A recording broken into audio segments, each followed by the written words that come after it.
Lu teman startup ya, nama company lu ya, nama Yes. basically. Kok mau datang ke sini?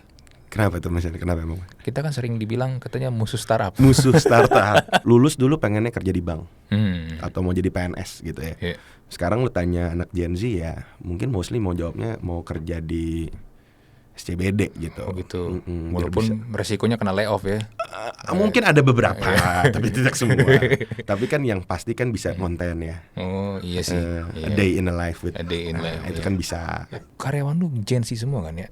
Almost ya semua sih Gen Z. Semua Gen Z. Hampir kan? semua Dan Gen Z. Semua Dan Gen Z. lu juga Gen Z kan? Guanya juga Gen Z.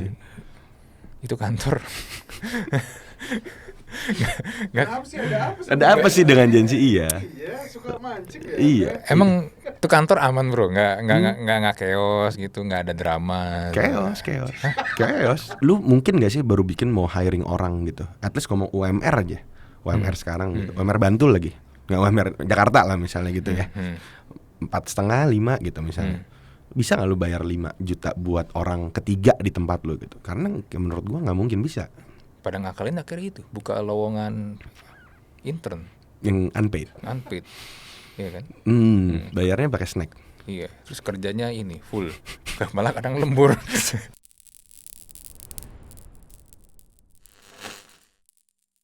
Selamat datang di Merge Room, kerja terus mati belakangan bersama gua Andri. Untuk episode kali ini gua kedatangan CEO dan co-founder dari teman startup Levino Chris Denny. Apa kabar bro? Baik, Pak Andri. Terima kasih sudah mengundang. Iya, sama-sama loh. Sebagai CEO tadi gue liat mobilnya kok nggak Lambo, nggak Ferrari ya? Hah? Biasanya bukan CEO itu mobilnya keren-keren, minimal BMW, atau Mercedes-Benz lah. Iya. Kita sebenarnya punya, Pak. Oke. Kita punya, cuman masih di dealer aja. Masih di dealer. Ya, jadi belum oke. dibawa. Belum ya. dibawa. Iya, belum. SPK pun belum ya, SPK bro. juga belum. Masih jauh. Belum masih jauh berarti. Soalnya ini perbedaan CEO ya yang di film-film ya, Iya. sama yang di asli nih founder ya. Di film tuh di sosmed. Di sosmed bener juga gitu. Yang asli mah sebenarnya ya kita ngisi bensin juga kadang-kadang suka saya stopin, Pak. Udah mas gitu. Oh gitu. Nah, Takut gitu. ya angkanya jalan terus ya. Takut limit debitnya Oh, gitu gitu. loh. Kalau di sosmed kan orang memang kayaknya enak ya, pegang setir, foto jam tangan, Sunday ride. Oh, oke. Gitu. Kalau kita enggak. Ya, Sunday Ride ya, bukan San Mori ya. San Mori masih San Mori rame-rame gitu ya. Iya. Mori malam. San Mori tapi malam. San Mori tapi malam. Iya, berarti lu isi bensin juga masih yang subsidi jangan-jangan. Mobil lu kayak masih bisa subsidi sih. Masih bisa. Masih bisa. Tapi nggak usah ngomongin ketahuan. Oh Ada gitu subsidi. ya. Oh gitu ya. Iya. Nah, ini pertanyaan nih, Bro. Lu teman startup ya, nama company lu ya, nama Yes. basically. Kok mau datang ke sini? Kenapa tuh misalnya? Kenapa emang? Kita kan sering dibilang katanya musuh startup. Musuh startup. Lu temannya? Ini kan kita kayak ini ya Pak ya, kayak Champions League ya, nanti kandang dan tandang ya. Oh, iya. Nanti kita mengundang berarti ya. Oh Tim gitu. dari e-commerce untuk tandang ke kandangnya teman startup Oh, gitu. boleh. Langsung webinar kita atau seminar offline langsung 3.000 gitu. orang gimana? Ya, boleh. Asal ini sih bami yang di pasar 8 itu tuh Alam Sutra disediain. Bami Ponti. Iya, Bami Ponti itu di provide gue sih ayo Gak aja. apa ya. Gak apa ya. Iya, tapi tetap aja bro, lu berarti kan intens atau lu berhubungan dekat dengan para founder startup dong? Yes, benar. Iya, ntar diomelin lu ngapain lu datang ke ini? Hah? Ini kan emang cuacanya lagi tidak bersahabat ya Pak ya, apalagi cuaca politik ya. Kok politik? Ya. Belum, masih belum ya. 2024 masih belum. Tahun depan lah Tapi itu. berarti kan boleh dong kita bertanda, ngobrol gitu ya. Mesti ngecek angin Pak. Oke, iya. Nah, pertanyaannya sebenarnya begini bro, lu teman startup, berarti lu kan memposisikan diri lu sebagai temannya para startup. Yes. Tapi sebenarnya kalian tuh ngapain sih? Oke. Ini jauh serius nih Pak ya. Hah? Jauh serius nih. Ya serius dong. Oke, serius. Gila. Ini podcast edukasi. Edukatif loh. Edukatif 2022. Iya. Menunjang angka UMKM dan startup di Indonesia. Iya benar. Kita menolong orang-orang yang layoff banyak loh. Oh, iya, betul, Kita jelas. bikin layoff form itu kan ada 3.000 lebih yang. 3.000 lebih. Iya. Artinya apa tuh? Artinya berarti banyak startup. Gue takut banget lagi. Belum ada 5 menit nih. Ampun deh. Ya. Jadi sebenarnya kalau kita sebut nama kita teman startup, sebenarnya bukan cuman jargon kayak cuman oh ya udah biar bagus gitu ya, kayak nama-nama startup kan biasanya gitu ya. beli yuk gitu kan. Iya, Kalau iya. startup kan harus gitu biasanya gitu, atau disingkat Iya, gitu. iya. Tapi sebenarnya kenapa kita sebut nama kita teman startup, karena teman ini kayak kita benar-benar pengen ada pepatah bilang katanya being an entrepreneur is a lonely journey. Oke. Jadi di tahap awal lo ngerjain semua ya pasti capek sendiri. Kalau kita ngomong juga startup ini, sebenarnya startup ini luas ya artinya, Pak. Maksudnya ini kita waktu pernah ngobrol juga. Ada orang yang beranggapan startup itu hanya yang tech startup.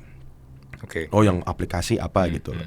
Cuman sebenarnya kan kata-kata startup ini ada juga gara-gara ya memang dari Amerika juga, dari Silicon Valley juga.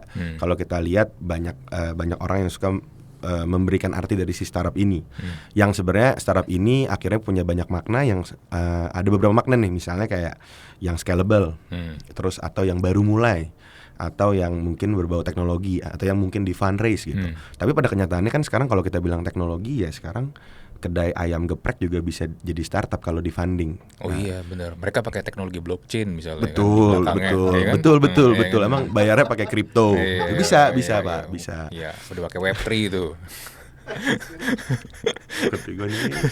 Nah, jadi tapi ada juga teman-teman yang misalnya gini Pak, gue tanya sama lo, kalau hari ini gue bikin somai pink, jangan pink udah ada ya, somai biru gitu, somai biru masley. Gue boleh nggak taruh itu jadi gue bilang gue founder dari Siomay Mas Mlei? Oh, Biru. boleh, bebas di sosial media. Boleh kan? Boleh, Terus iya. kayak kalau gue bilang gue lagi jalanin startup, boleh gak? Ya boleh aja. Boleh kan? Nah jadi kayak kalau kita cek sekarang di KBBI kan kata startup nggak ada nih. Tapi emang bahasa sarapan ini dibilang adalah perusahaan yang baru mulai, yang baru dirintis. Rintisan, gitu. perusahaan Perusahaan rintisan. Nah that's why sebenarnya kita mau jadi teman para startup ini ya, teman-teman yang memang merintis, mulai dari merintis startup. Lo anak IT, lo mau menghubungkan antara tengkulak tanah, tengkulak sayur dengan AP gitu kan, biasa begitu Iya, gitu loh. iya. Itu kita tolong. Tapi teman-teman yang open PO Bangkok juga, kalau lo mau merintis perusahaan lo ya boleh aja, kita juga bisa tolong. Dengan cara apa nih? Dengan cara ya beberapa kita ada media kita share info.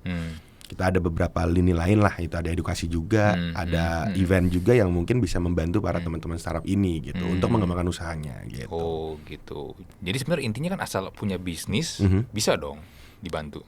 Bisa. Iya. Bisa. Berarti cuman ya kan mungkin lu lagi nebeng nama startup aja kali ini.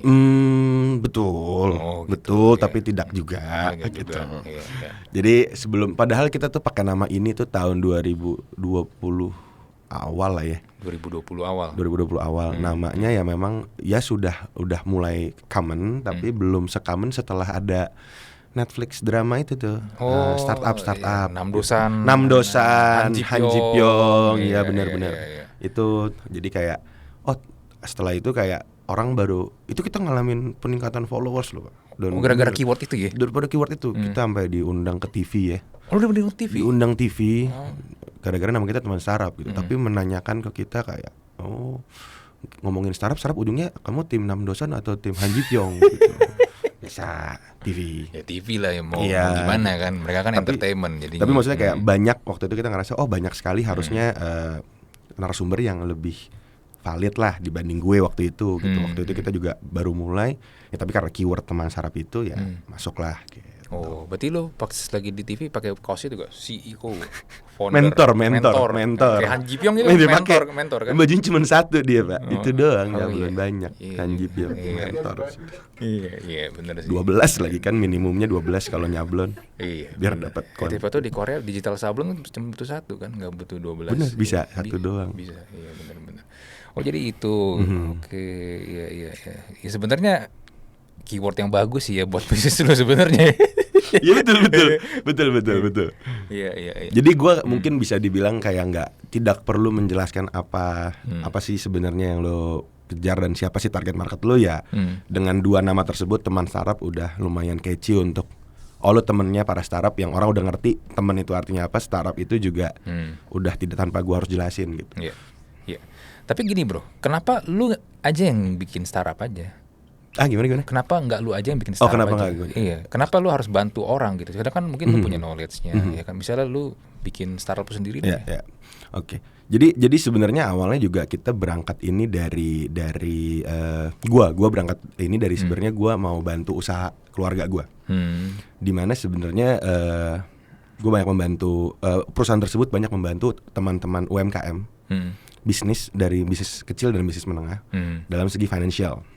Nah cuman waktu itu gue ngerasa ada problemnya di mana anak-anak Gen Z ini yang sekarang harusnya sudah menjadi penerus usaha orang tua yang punya bisnis ini itu, mereka nggak punya literasi akan konsultan keuangan. Kalau kita ngomong sama Gen Z, kita bilang, lu kerja di mana? Oh, agensi iklan atau agensi sosial media. Ini anak udah pasti tahu. Oh, berarti 15 kali ngupload, 3 kali story, jadi admin 4,5 juta gitu. Tapi kalau lu bilang jasa gua itu konsultan keuangan, lu mungkin anak ini nggak tahu konsultan keuangan actually ngerjain apa. Apakah berarti gua harus ngarapin keuangan lu? Mungkin ngerti buat bikin keuangan sehat.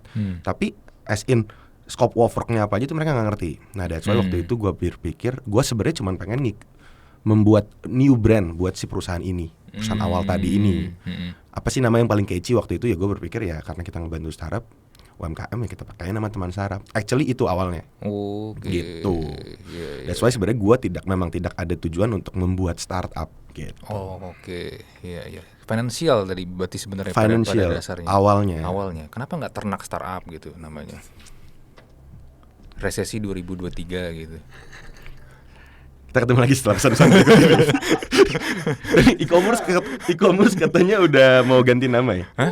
E-commerce mau ganti nama ya? Ternak kucing. Bukan, teman layoff. Teman gue teman sarap. Teman layoff bisa. Tapi dong. kita memang mendampingi orang-orang yang layoff gitu. Kan? Kita punya tujuan mulia. Nggak dibayar pula lagi gitu. Iya, bisa. Padahal bisa jadi langsung ini loh, HR agent loh bisa ngalurin itu bisa jadi uang loh, dimonetize sedikit langsung series B besok. Oh, enggak lah. CSR-nya itu CSR-nya. Iya. Benar. Tapi tujuan kita mulia kok. Lihat ada 3.000 lebih di ini kan di form. Yang artinya Nggak ngerti. Kayaknya bulan depan kayak bakal nambah 1.000 sih. Nambah 1.000 ya.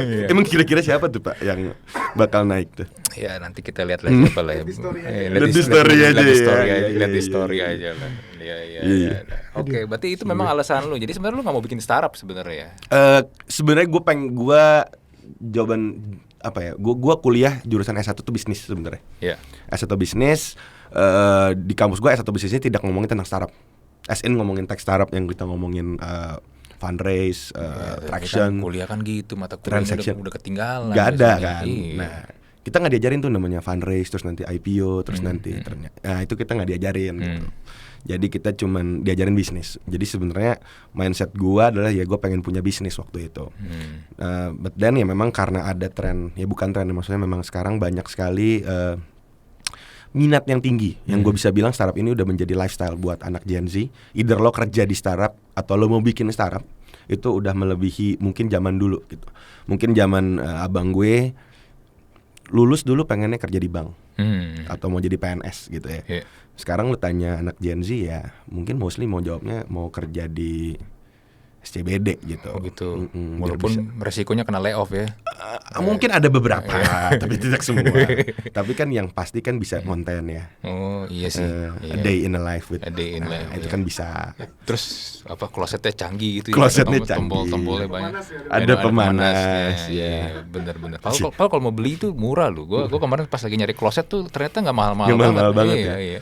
Tapi fotonya nggak bisa di gedung tinggi dan di kaca di cermin toiletnya. Nggak perlu dong, rumah gua nih nggak kalah sama di gedung itu, bisa kan sebenarnya.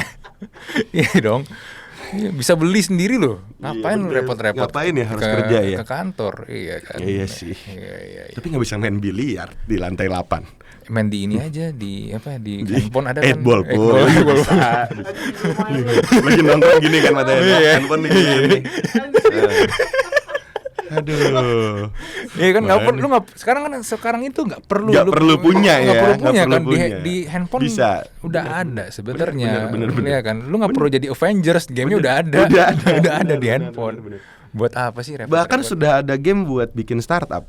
Oh ada ya? Jadi tidak perlu teman-teman bikin startup. Game apa bikin startup? Nah, jadi ya itu, jadi naik level, hire orang, mindahin orang, nge-lay off orang itu ada di game semua. Ada di game startup apa gitu namanya. Mungkin ini kali ya, jadi pada suka taruh titel founder CEO gara-gara main game ini. Iya, founder of perusahaan yang ada di game itu. Iya. Mungkin ada. Iya. Mungkin. Memang dunia tipu-tipu ya. Aduh. lu punya ini lagi, teman startup ada apa lagi? Teman startup akademi, teman startup studio.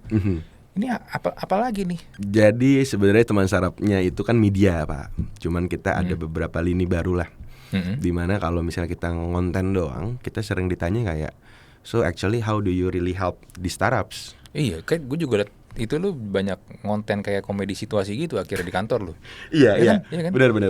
Jadi si teman sarap ini akhirnya gua mungkin 1 tahun belakang akhirnya gue melihat ada satu pembeda atau satu uniqueness dan satu behavior dari teman-teman yang follow itu adalah mereka tuh sebenarnya enjoying everything behind the content gitu.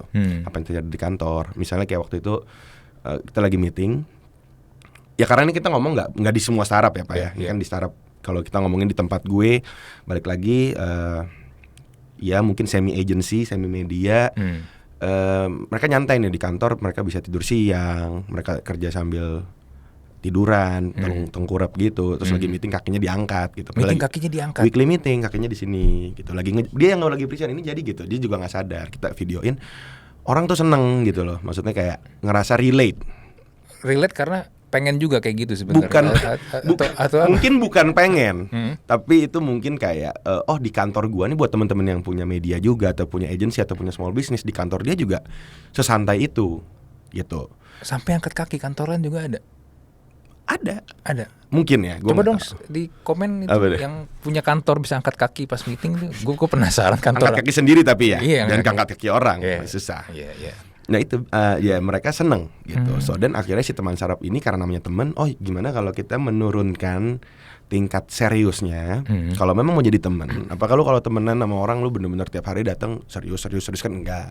So then we value the name banget gitu. Oh si temen ini akhirnya coba yuk kita masukin konten-konten tetap harus berhubungan dengan kerja, working situation, startup dan ada slash Gen Z-nya.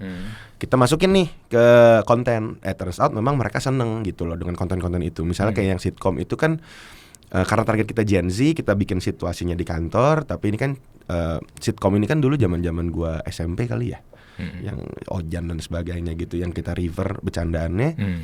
Ya turns out orang tuh suka gitu karena dia nostalgic ketika ngeliat konten itu dibungkus dengan kantor gitu. Itu sih teman sarap medianya. But then tetap secara konten kita juga tetap ngebahas tentang bisnis. Kita nggak mungkin tiba-tiba ngomongin tentang Pilpres 2024, nggak mungkin gitu. Tetap tentang bisnis. Iya. Kecuali mau jadi buzzer politik beda lagi. Kalau arah teman startup Emang berubah. ada Pak bazar politik itu emang ada di Indonesia Ada ini? kan yang pakai RP itu yang kakak pembina ya, kakak pembina. Teman buzzer. Siapa tahu lu. Iya. Kan memanfaatkan momentum lagi nih. Iya. Iya. Oh jadi gitu. Jadi gitu Iya. si medianya.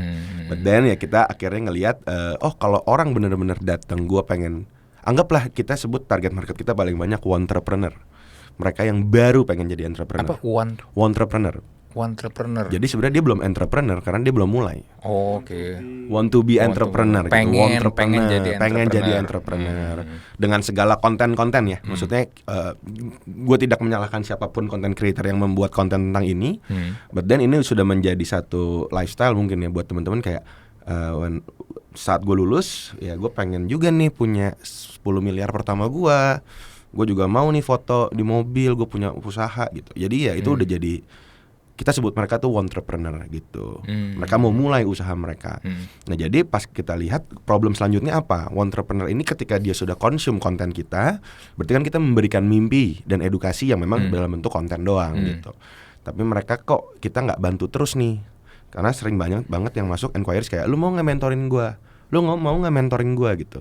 Masalah kita cuma dua waktu itu. Kenapa kita nggak mau? Satu, ya kita butuh berapa banyak tim untuk mentoring semua orang, dan gue nggak mungkin nge-charge mereka. Harus ada monetisasinya dong, namanya bisnis. Yang kedua, gue nggak mau jadi coach. Gue nggak mau teman sarap nih jadi kayak sosoknya jadi kayak coach ngajarin, nggak ngelatih lagi. Coach online gitu ya kan. Kayak kan dulu sempat boom ya cerita coach gitu kan, banyak tuh coach online gitu. Gue cuma pengen gue jadi platform. Karena kalau kita ngomong misalnya orang mau mentoring, dia dulu punya restoran, dia punya restoran, dia mau mentoring nih ke gue gitu. Lah gue dulu waktu kuliah gue punya kedai makanan juga bangkrut gitu. Terus kalau gue mentoring dia berarti gue jual ludah doang dong gitu. Iya, lu ngajarin dia buat bangkrut. Bener. Jadinya kan. Ntar naik lagi lay off formnya kan. Iya.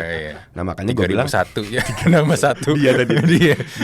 Jadi gue lebih berpikir, kalau memang lu mau belajar F&B, gue bisa panggilin lo speaker nih, speaker yang memang punya F&B, silakan datang isi kelas, kita bikinin materi, kita bikinin kontennya, kita bikin e-booknya, template-nya semua. Ya lo purchase, ya udah lo pakai gitu. Gua nggak mau kita yang keluar teman sarap nih jadi gurunya gitu, kita nggak mau. Gitu. Iya. Bener juga sih kalau manggil lu Coach Lay gitu kayaknya agak kurang kan. Iya, kurang gitu kan. Udah coach nggak ngelatih lah gitu, gimana gitu. Udah coach yang Iya, kan nggak ini. Formasinya berapa? 4-1-1-4. Gue masih tetap suka 4-3-3. 4-3-3 masih ya? Iya, itu udah paling the best sekarang. 4-2-3-1 lah. 4-3-3 udah itu, Bang. Iya. Nah, cuman gini ya, berarti sekarang boleh dibilang lu ada entrepreneur, ada startup juga, lalu ada orang-orang yang memang butuh bantuan sebagai lu media, basically media agency ya lu compile jadi satu lah ya. Nah, cuman sekarang kan lagi tech winter nih, bro. Gimana dampaknya ke teman startup nih? Jujur ya kemarin sangat berdampak ya Pak. Karena kan actually kalau kita ngomong jujur ya, ini saya nggak pernah ngomong di tempat lain, hanya di Mushroom saja saya berbicara ini eksklusif ini. Iya. Terus gue lihat di video lain dia ngomong gitu juga sama, ngomongin gitu juga. Sering banget orang-orang kayak gitu ya. Sering banget orang-orang kayak gitu itu. Bohong gitu memang. Jadi sebenarnya kan yang paling valuable ya kalau kita berbicara perusahaan dulu lah ya. Ketika kita punya printing misalnya, tempat ngeprint brosur gitu. Apa sih valuable asset dari tempat printer, misalnya printing gitu, ya alat print, printernya gitu. Nah tapi kalau kita ngomong media kan ya valuable assets actually ya di audience gitu. Ketika kita bicara sekarang followers gua 100, ya siapa yang mau bekerja sama dengan gua gitu. Nah jadi ketika orang mau bekerja sama, ini kita ngomongin teman sarap as media ya, ya orang mau purchase something dari teman sarap itu adalah untuk biasanya tergolong jadi media buying, which is objektifnya adalah awareness, brand butuh awareness.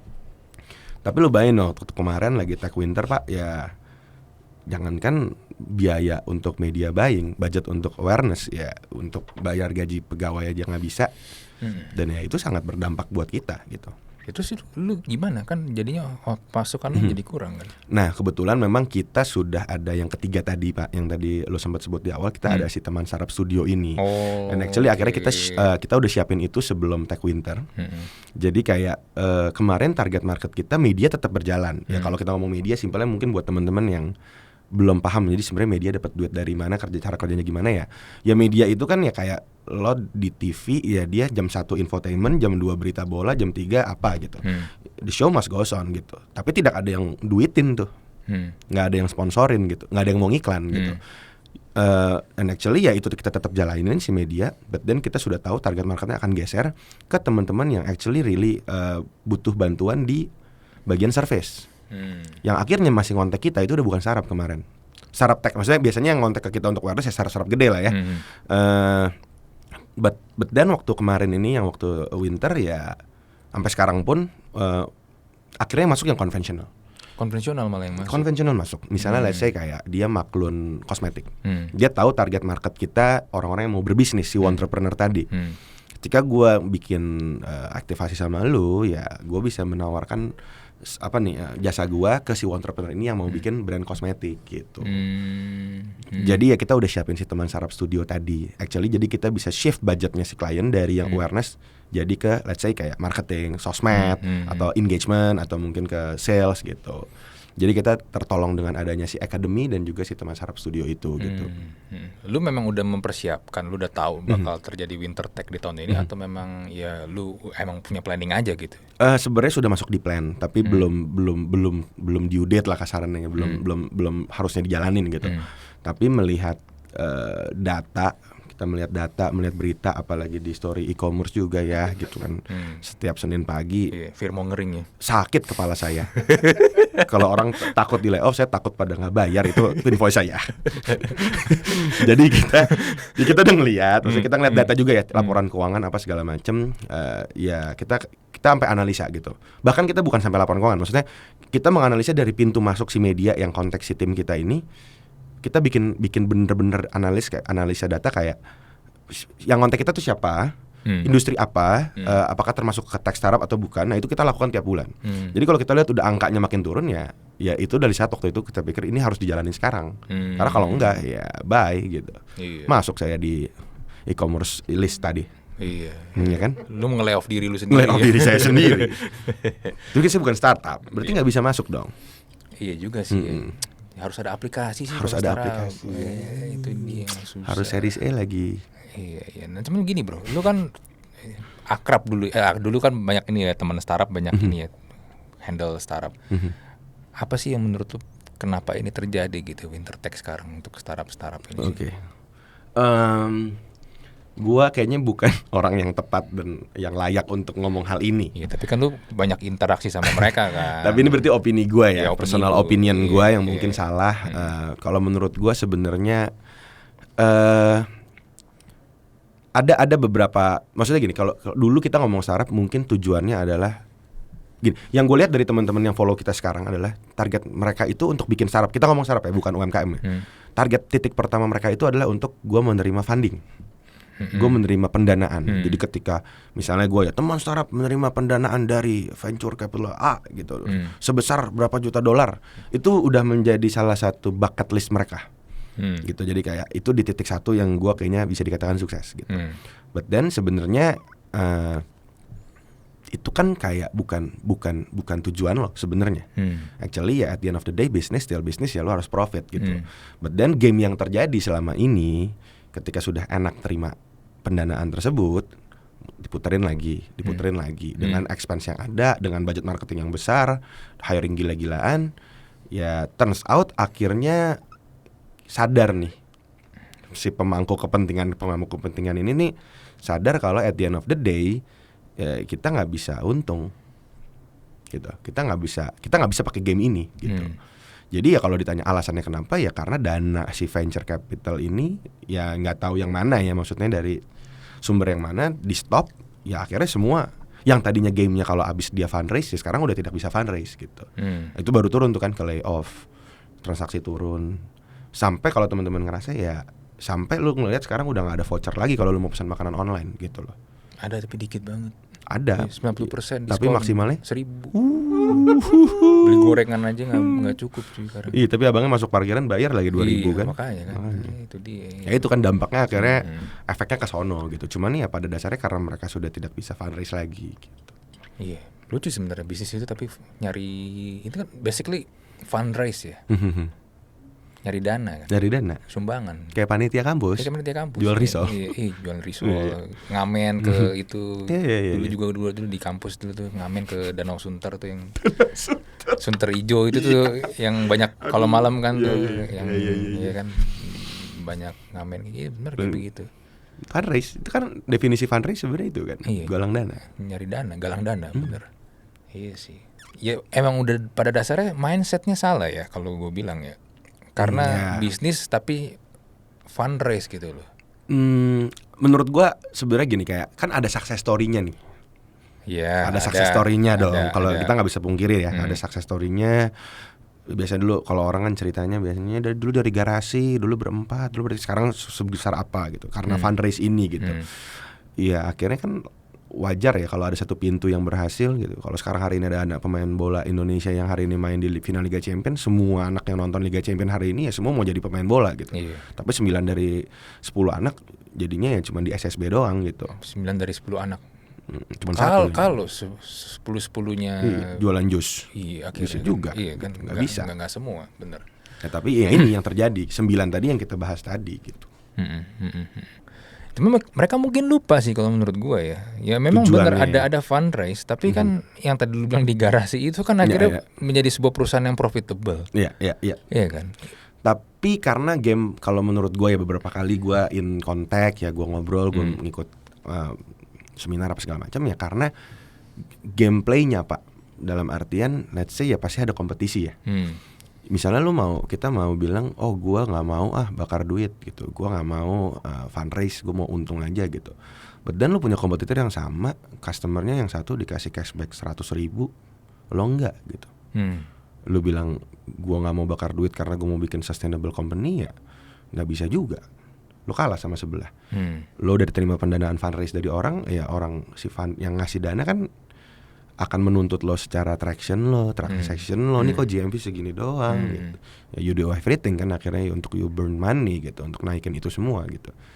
lu ikut salah, ya maksudnya gini, lu ikut bisa aja berhasil, tapi kalau lu nggak ikut ya bisa juga jadi gagal, kalah gitu di kompetisi gitu. Kalau menurut gua. Ya jadinya ini ya, mereka buah si malakama ya. Jadi. Buah si malakama. Nggak bisa kemana-mana. Serba salah. Dan kalau mau pivot ganti bisnis model juga nggak semudah itu. Ya sekarang pada akhirnya semua pivot nih dalam tech winter ini. Iya, cuman pivot kan juga masih pada bingung, bro, ini gimana nih ininya, iya kan? Ya mau nggak mau. Iya, mau nggak mau memang. Mau nggak mau. Ya tapi udahlah, memang itu udah harus yang lo lakukan. Betul. Iya kan? Kalau mau buka bisnis ya lo harus putar otak gimana caranya. Kalau lu udah bisnis kayak tadi ya, lu bisnis lu kayaknya nih udah nggak, ya udah susah nih buat dapetin pendapatan nih, ya mau nggak mau kan harus putar otak kan.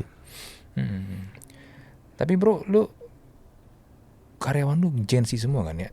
Almost, ya semua sih Gen Z. Semua Gen Z. Hampir kan? semua Gen Z. Semua Gen Z. Dan lu juga Gen Z kan? Guanya juga Gen Z. Itu kantor. Kenapa sih, ada apa sih? Ada apa sih dengan Gen Z? Iya. Iya, suka mancing ya. Iya. Emang itu kantor aman bro, nggak chaos gitu, nggak ada drama. Chaos. Chaosnya gimana nih chaos ini? Drama. Iya, kayak gimana kalau contoh drama Gen Z itu kan lu udah bikin komedi situasi nih, sitkom. Nah dramanya kayak gimana? Apa lu mau taunya tentang apa nih? Drama yang seperti apa? Ya, Ntar gue ceritain case-nya. Misalnya gini deh, kan tadi lu bilang di luar, tadi lu bilang head lu cewek semua nih. Nah itu gimana yang cowok-cowok tuh? Kayak ya maksudnya Terima aja. karena kan actually kayak gue memang dari awal bangun ini ya memang pelan-pelan gitu. Jadi ya mungkin nih teman-teman yang jalanin usaha juga ya mungkin relate ya gitu.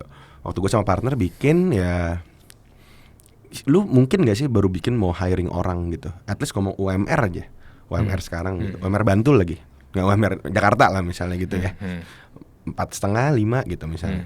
Bisa nggak lu bayar 5 juta buat orang ketiga di tempat lu gitu? Karena menurut gua nggak mungkin bisa. Pada ngakalin akhirnya itu buka lowongan intern Yang unpaid. Iya kan? Bayarnya pakai snack. Iya, terus kerjanya ini full, malah kadang lembur. Itu di mana kalau boleh tahu, Pak? Ada lah waktu itu lah. Ada ya? Iya, ada. Aduh. Iya, terus saya coba lanjut cerita saya boleh ya, Bapak ya? Iya. Kan gue kasih saran Oh doang. iya, kan? bisa juga. Iya, Jadi waktu itu ya memang gue lakukan adalah gue ya menjual mimpi gue ya ke adik kelas gue yang paling dekat gitu. Kalau gue jual mimpi itu ke angkatan gue, ya mereka udah lulus, Pak. Jadi ya I have my own battle to fight gitu. Gue punya jalan gue udah S1, lu mau ngapain gue kerja sama lu gitu. Jadi waktu itu memang gue hiring bawah gue ini ya masih kuliah gitu, masih baru mau skripsi. Nah buat mereka nothing tulus. Nah gue cobain aja gitu. Jadi ya akhirnya udah terbentuk head ini ya memang anak-anak adik kelas gue dan teman-temannya yang memang dia kayak jadi kayak MLM gitu loh. Lo ada kenalan ini nggak, kita lagi butuh ini. Ya dia tunjuk yang mereka mau ya udah. Nah akhirnya sudah terbentuk itu gitu. Jadi ya ketika sekarang ada yang baru di bawah ya, actually mereka juga tahu kalau ditanya karirnya kerja di tempat lo gimana, apa jenjang karirnya, nggak ada. Ya gimana? Kalau sekarang di bawahnya, let's say lo di bawahnya marketing manager, ya lo nggak akan bisa tiba-tiba jadi naik gitu loh. Ya cuma perusahaannya cuma 30 orang. Kecuali lu ini ya mengkudeta si Bisa, marketing manager ya. Bisa kalau itu tuh biasa sih ya memang nggak ada. Jadi ya mungkin itu perbedaan teman-teman yang mau kerja di korporat sama di ya yang macam agensi media gitu ya, lu mau jenjangnya kemana gitu. Iya. Tapi kan Gen Z dikenal sebagai ini bro, generasi yang katanya tuh lembek. Nggak bisa dikerasin dikit katanya, langsung pada inilah sensi, terus kena bipolar, terus healing gitu. Mental. Iya mental. Lu gimana untuk ininya? Menanggulangi hal tersebut. Iya. Oke. Lu sebagai Gen Z menangani Gen Z itu gimana? Oke. Kalau gue ngeliatnya sebenarnya ini bisa terjadi kan karena ini kali ya, konten kali ya. Gue ngomong. Maksudnya sebenarnya orang yang mental health dari zaman dulu juga ada gitu loh. Ya, cuman kan karena konten creator wellness ngomong, orang speak up di Twitter, orang cerita tentang ini, tentang diri dia di TikTok segala macam, akhirnya itu kan membuat kita questioning. Memang naturnya Gen Z ini kan kalau gua nggak salah ya, questioning themselves, questioning anything gitu. Nah akhirnya itu lo menjadi, ya tadi gue bilang, jadi kayak lifestyle, bukan lifestyle ya. Gue bukan menormalisasi orang yang punya mental health gitu, tapi akhirnya kan dia questioning, apakah gue juga iya ya, apa gue ini ya, apa gue itu ya. Kok di luar kalau cerita ini di speak up ya. Akhirnya kan itu yang membuat si Gen Z ini kalau ngerasa dikatakan lembek ya itu gitu. Mungkin kalau kita ngomong zaman dulu ya, ketika kerja ya lu dibentak bos lu ya lu terima, yang namanya lu kerja gitu. Kalau sekarang kan buat mereka mental health mereka lebih mahal daripada gajinya gitu. Lebih mahal ya? Iya dong. Walaupun akhirnya nggak bisa bayar makan mereka tadi apa Yoshinoya. Ya mungkin makan nggak bisa, tapi kalau minumnya masih dari tumbler Corkcicle kan nggak apa-apa dong. Kenyang ya. Kenyang juga. Udah kaya juga. Iya. Ya. Nah, dan anything Gen Z bisa cari uang di mana aja. Mungkin itu kali ya untuk melihat jawaban dari itu gitu. Jadi kayak ya ketika gua keluar, misalnya gua nggak suka di kantor ini, bukannya lu telan, lu ngomel-ngomel di second account Instagram lu gitu, lu ranting bos lu gitu, ya anytime lu keluar, ya the opportunity is there. Lu mau ngapain? Mau dropshipper, lu mau open PO Bangkok, lu mau apa? Ya lu bisa lakukan apapun. Kalau dulu kan zaman kita lihat 10 tahun yang lalu kan the only form jual beli waktu itu Kaskus. Ya lu harus cari supplier dulu, koneksi dulu, untuk lu bikin thread dulu, lu channelnya harus banyak dulu, posting lu harus 2.000 dulu biar jadi Kaskus Edik gitu. Nah sekarang lu bisa masang di salah satu e-commerce, langsung lo ads, lo photoshoot produk bisa di rumah, barangnya actually juga sudah ada, mini studio foto 180.000. Ya lu bisa lakukan apapun di rumah. Ya itu mungkin menjadi salah satu, ya udah gue nggak usah kerja gitu. Iya. Jadi punya pilihan ya. Ada pilihan untuk gue tidak menelan semua apa yang disuruh. Gitu. Tapi lu pernah ini nggak sih marah sama tim lu, bawahan lu gitu? Lu gimana sih kerja nggak bener? Masuk jam berapa? Ada hal-hal yang ini menurut gue beda-beda sih setiap orang. Tapi yang gue lakukan memang pendekatannya agak spesial. Maksudnya gue akhirnya harus tahu every single person di ruangan itu bagaimana cara gue menegur dia, bagaimana cara gue memotivasi dia, itu beda-beda. Bagaimana cara misalnya ada suatu case gitu, gue mungkin untuk satu orang gue nggak bisa langsung di depan orang-orang gue sikat gitu, harus ada diajak makan dulu keluar, gue mau ngomong sama lu apa segala macam, ya itu gue lakukan gitu. But then beda-beda setiap culture. Balik lagi kalau di kantor gue akhirnya anak-anak tahu, maksudnya gue emang 24/7 di kantor, ya gue banyol gitu. Bahkan ketika gue marah pun itu dengan banyolan yang dia tahu kalau itu gue serius. Gimana banyol? Lu marah tapi itu serius? Ini contoh misalnya. Jadi ini cerita salah satunya, waktu itu kita lagi mau rekaman kayak gini. Terus anak ini sudah sempat nanya ke gua, si project ini udah pernah nanya ke gua, si PIC project, bagaimana tuh kamera jadinya. Gue bilang lu tanya sama yang lain dong, jangan nanya gua, ini bukan kerjaan gua. Gue bilang lu tanya sama tim ops, lu tanya sama tim produksi gitu. Selang berapa lama sampai dekat hari H dia nggak nanya, terus dia balik lagi ke gua. Ini gimana? Gue di dalam ruangan itu sudah ada tim ops dan anak-anak yang itu, dia nanya lagi ke gua.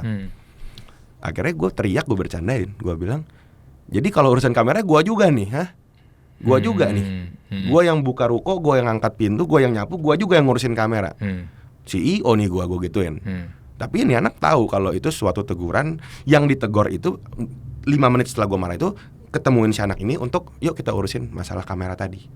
Gitu. Jadi ya yang gue lakukan seperti itu. Gitu. Tapi kan itu nada lu udah pasti udah berubah dong. Berubah. Iya kan? Tapi kan cara ngomong juga belakangnya kan gue tambahin ketawa korporat. Habis gue bentak kan ada hehehe gitu. Ya udah, jadi ya tetap kayaknya sampai sekarang gue belum pernah marah, bener-bener marah. Gebrak meja gitu. Gebrak meja pernah ke klien tapi gitu kan. Gebrak meja ke klien. Gitu. Tapi kalau ke internal kayaknya nggak pernah sih. Oh gitu. Iya. Tapi gimana ya bro, kalau misalnya ada yang parah banget lu sampai keluar SP gitu? Pernah. Jadi the case ya dari kedisiplinan lah ya. Iya akhirnya kalau gue ngerasanya dulu awal pertama kali gue ngerjain teman startup ini, gue berpikir gue harus bisa memenangkan hati semua orang. Gue harus bisa save semua orang yang ada di sini, jangan ada yang keluar. Dan itu menurut gue pemikiran yang salah. Which is impossible. Impossible juga gitu. Jadi semakin banyak anak-anaknya dengan semakin banyak cingkuneknya gitu, banyak alasannya, banyak cerita-ceritanya, ya gue menyadari satu hal, ya ketika nih orang nggak mau di sini ya dia akan keluar. Nah pada akhirnya sekarang ya gue dari perusahaan gue 30 pun ini yang tadi mungkin gue cerita malu waktu off record gitu. Gue dari awal udah jelas gitu dari segi waktu gue berempat gue udah punya struktur organisasi, punya job desk segala macam. Waktu gue berdua pun gue punya struktur job desk. Jadi akhirnya sekarang pun gue 30 orang gue sudah punya HR dan sudah ada peraturan. Jadi kalau gue udah males, ya SP1 aja udah, kirim aja ke dia. Nggak tanpa gue harus manggil ketemu, duduk ngomong. Gue udah ngingetin secara temen, ya maksudnya gue udah pernah ngomong sambil santai, bercanda, ngobrol, jangan gini lah ya, nggak enak bla bla bla bla, lu lakukan lagi, ya gue SP1 aja gitu. Nggak, ya gue udah nggak dalam tahap yang kayak gue bisa menyelamatkan lu nih gitu. Iya. Tapi gampang ngambekan gak sih, bener? Gampang ngambekan, iya banget. Mood. Karena gini, gue nggak tahu ya, maksudnya gue juga belum pernah kerja 10 tahun yang lalu gitu. Maksudnya ya lu kalau ke kantor ya lu bawa masalah apapun dari rumah ya lu ya tetap harus kerja ya. Maksudnya lu udah mau dibentak apa gitu. Tapi kalau ini ya mereka as simple as mereka lagi mau dapet, atau mungkin mereka tadi malam habis berantem dia lagi nggak seneng sama pacarnya, ya udah kebaca aja gitu gerak-geriknya dari awal, mukanya udah dilipet gitu loh. udah senuk. Iya. Gitu. Jadi diajakin ngomong baik-baik ya. Ntar gitu. Nah biasanya kayak gitu ya gue diemin sekali 2 kali, udah gitu ya udah gue sekalian oh ya udah nanti lo kerjain aja. Dia tahu kalau gue udah nggak seneng nih. Oh baru dia yang ngerti gitu. Ngambekan iya banget. Tapi ya itu ya gue menanggulanginya dengan ya memang si HR ini memang ada program. Jadi ya memang mereka tuh kalau nggak salah ada setiap jam 5 kalau ada yang mau ngobrol sama si HR tentang pekerjaan ini ya silakan, atau bukan pekerjaan gitu. Jadi yang sangat gue hindari adalah ya lu ngomong ke yang lain, lu nggak suka sama si ini gitu, lu ngomongnya ke si HR gitu. Any complaints ya? Iya. Tricky banget ya berarti. Wah tricky parah. Gue nggak tahu sih kalau misalnya ngurusin all Gen Z gitu tuh gue harus gimana sebenarnya sih. Apa ya, susah untuk, menurut gue gak bisa kayak si Gen Z ini benar-benar one fit for all, gue mau begini lo semua ikutin. Ya menurut gue agak susah ya. Jadi kayak sekarang aja di kantor gue juga gak ada jam makan siang. Gak ada jam makan siang. Jadi terserah lu mau makan siang jam berapa. Datang ya kita bilang ya jam 10 ya, but then kalau misalnya lo telat ada ya kan harus tap di handphone. Ya buat mereka sekarang ya kalau gue telat ya udah emang kenapa? Kenapa kalau gue telat? Ya, potong aja. Cuti misalnya kemarin lagi bercanda cuti. Cuti lu kan udah habis, gue bilang gitu, gue bercanda. Ya udah unpaid aja. Ngerti gak sih lu kayak tidak ada yang kayak kalau gue unpaid ntar gue bayar listrik di rumah. Gitu nggak ada. Tokennya nggak bunyi pak. Tokennya nggak bunyi. Cat temboknya juga nggak warna hijau. Nggak hijau. Motornya juga nggak masuk ke ruang tamu kan? Iya benar. Motornya di halaman depan. Pekarangan. Jagain satpam. Ya maksudnya tapi kayak buat mereka ya ini mau ngomong yang berduit dan tidak berduit pun kayak ya kalau gue udah mau pergi ya memang gue udah janji misalnya mau hari itu mau nonton konser deh simple gitu ya udah unpaid aja gitu, emang kenapa? Oh gitu loh. Berarti lu sering kalah juga ya gara-gara ada prioritas lain dong? Ya kadang-kadang ya kalau emang menurut gue gini, itu yang bisa memenangkan hati mereka juga in other way. Maksudnya kenapa mereka mau lama di sini ya karena kalau memang gue tahu dia udah fan garis keras dia mau nyamperin, ya udah. Kalau memang itu memungkinkan, memang bukan ada event atau ada kerjaan yang belum kelar ya udah silakan. Ya menurut gue itu salah satu hal yang tadi gue bilang it can be tricky, tapi ya gak bisa one fit for all. Ketika gue kasih di sini ya mungkin dia ngerasa nyaman ketika ada di sini gitu. Berarti kemarin kantor lu pas NCT konser sepi kantor lu dong? Kosong tuh lah, kok ini kosong? Serius? Enggak. Kirain beneran. Kira kantor orang gue kosong di kantor. Enggak ada yang NCT kayaknya gue. NCT tuh yang kemarin ini kan? Yang di Ice ya? Di Ice. Kayaknya nggak ada ya. Blackpink nanti. Ini lagi pada apa? 88 Rising ya kan. Blackpink tahun depan. Kosong kantor lu ntar. Kalau dapet tiket sih. Kalau nggak beli di calo.